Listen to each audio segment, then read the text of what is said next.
Today is National Cancer Survivors Day, a day to honor those who have found the strength and support to beat the odds and come through an oftentimes difficult and traumatic battle. Lindsy Matthews has stage 4 metastatic breast cancer, and she joins us now to talk more about this important day. Lindsy, thank you for joining us today. Thank you for having me. Since your diagnosis, you've been using your voice and the platform to bring awareness to the cause and motivate cancer patients. What does this day mean for you?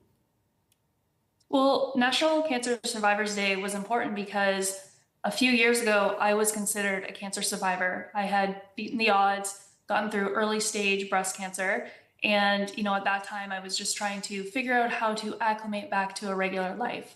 Unfortunately, I was one of the unlucky ones whose disease had progressed. So now that I'm living with the incurable form, I consider myself a cancer survivor because I'm currently surviving with cancer. And the definition is anyone who has been impacted with cancer at any point in their lifetime. And it's not just about awareness, but it's also a call to action to help increase the care for those who are living with it.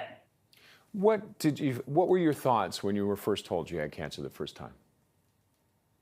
That was a pretty crazy day. When a nurse looks at you and says, "I'm sorry, it's cancer," the emotions bubble up inside of you. It's disbelief. I had a nervous giggle and then, of course, some tears, because you just know from that moment on, your life is no longer what you thought it would be. And how are you doing now? You said you're living with cancer, but how are you doing now? I'm really happy to report that I'm currently stable because the treatment line that I am currently on is working really well for me. And the reason why raising awareness and educating people around this cause is because there's so many questions that are unanswered. I am one of the lucky ones. This treatment line is working, but how long will it work for? Why does it work for someone like me, but not some of my friends? There's just so much that needs to be done. And how important is it for you to be your own advocate when it comes to this and learn about everything that you're facing? I think that the number one piece of advice I give to anyone who's been diagnosed with any kind of cancer is you really need to get educated on everything about it, how it works, how treatment options work, because hospital and cancer care is really excellent and it's improving, but you need to be in charge of everything that you are doing because no one keeps track like you do, and you got to fight for yourself sometimes. And it's not just you, though. You have family around you. How do you help them through it? Because it must be difficult for them as well. Yeah, that's the million-dollar question. How do you raise young children when you're going through something like this? And how do you help support all of the family members around you? Because it really is a family experience.